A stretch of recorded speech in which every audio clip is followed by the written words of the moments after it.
Out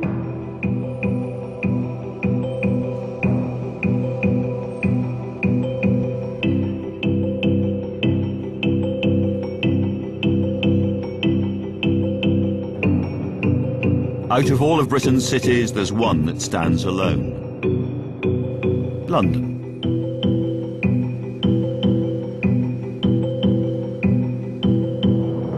Looking down on the capital today, what's obvious is the sheer scale and complexity of this sprawling metropolis. But how London came to look the way it does can also be seen from above.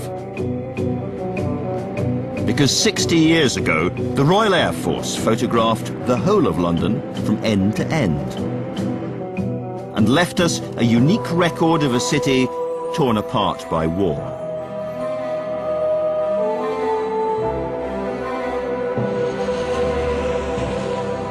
Now exactly the same process is being repeated, matching the original survey shot for shot. And by directly comparing London then with London now, we can tell the story of the greatest transformation in the city's history. It's a transformation that continues, faster now than at any time since the war. This is the future face of London, a future that's being designed and built already.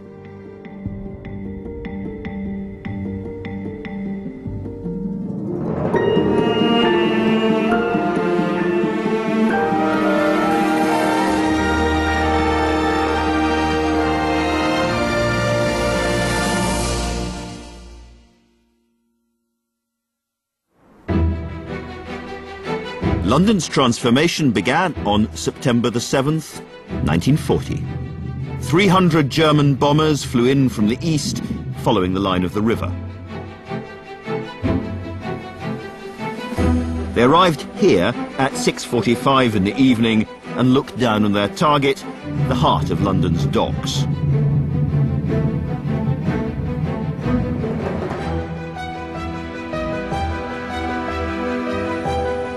It was the end of a beautiful summer's afternoon, and London was about to change forever.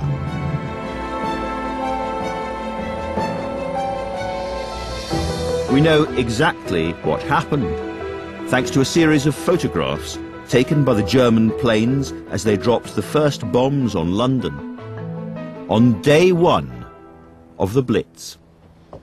What you see in this sequence of pictures, which runs from Woolwich, more or less to just east of the Isle of Dogs, a formation of bombers. Then you see the bomb load being dropped by the aircraft which is carrying the camera. You can see also the impacts trailing across from the other aircraft. Falling short in the river, you can see the splashes there, and the flashes of impacts in the steelwork of the gasworks, which of course is the major supplier of gas to London at that time. Subsequently, you see the impacts of the bombs hitting the river, and you can see the fires beginning in the docks, which were part of the great conflagration of the 7th of September. What you're looking at here is probably the most devastating change to London since the fire of London in 1666. So you're looking at effectively half a millennium or quarter of a millennium of history about to turn, about to change. For 5 years, on and off, London was bombarded by aircraft and rockets, killing or injuring 250,000 people and ripping huge holes in the fabric of the city. By the end of the war, it was realized that if London was to rise again, the first essential step on the road to reconstruction would be to record the damage, all of it. And the only way to do that was from the air.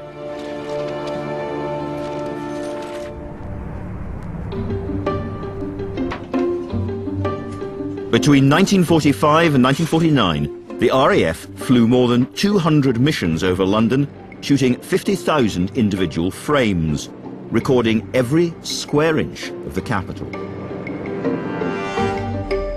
Now, every single one of these images has been scanned and all the scans have been pieced together, so that for the first time we have a comprehensive aerial picture of wartime London.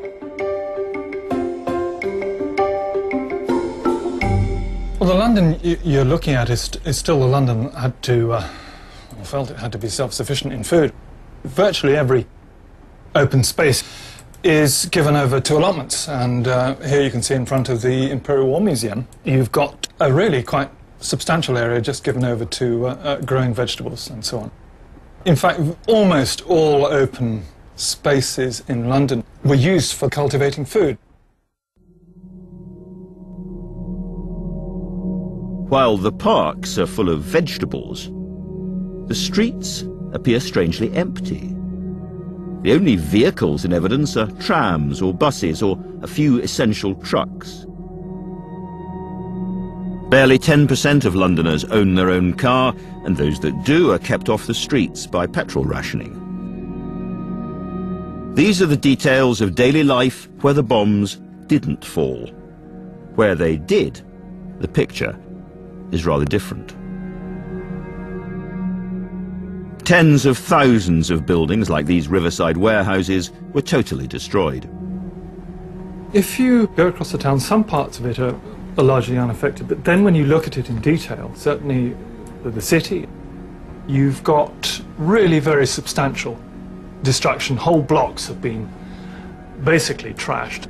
If you look at the area around St. Paul's, for example, you can just see the stubs of the walls which have been left preparatory to the redevelopment of this particular area. Effectively, it looks like the ruins of Pompeii. And it's not just public buildings that were hit. A third of London's homes had been badly damaged. In some areas, 85% of the housing stock had simply disappeared. 1.5 million people had nowhere to live. It was clear rebuilding would take years, but there was a desire to do more than just rebuild. In the ruins of London lay an opportunity to completely redesign the city. And there was a plan to do it. The Abercrombie Plan. As early as 1943, a team of designers under Lord Abercrombie had begun work on a new city that would rise from the ashes of the old. A clean-lined, open and thoroughly modern metropolis.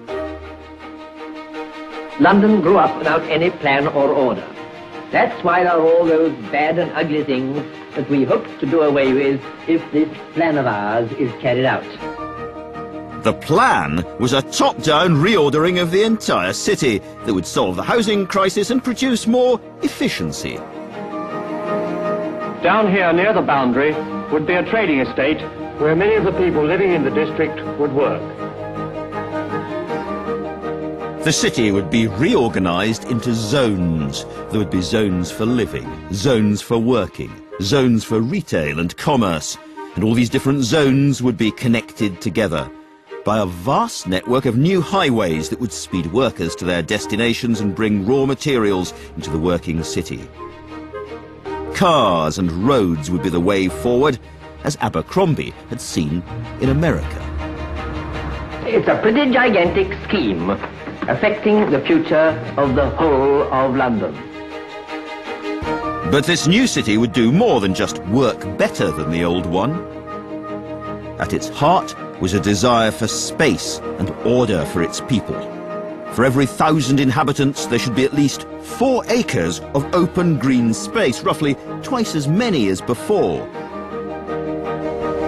To liberate that space, much of the housing that hadn't already been destroyed would be demolished. And the people in them would be collectively rehoused in thousands of new apartment blocks stacked in rows across the city. Just like Churchill Gardens. In Pimlico, not far from the Thames embankment, a giant skeleton of steel is going up, framework of a block of bright modern flats that are to transform living conditions in this quarter of London. This vast housing estate near central London was the first great test of Abercrombie's vision. brand new homes for over 3,000 people in a single development. Paul Finch was one of its early inhabitants, now returning after 40 years to the estate he lived in as a child. It was quite exciting. I mean, we came here to go in the playgrounds and to mess about. Churchill Gardens was the new thing that was being built. And I think we just accepted it as this is how it is.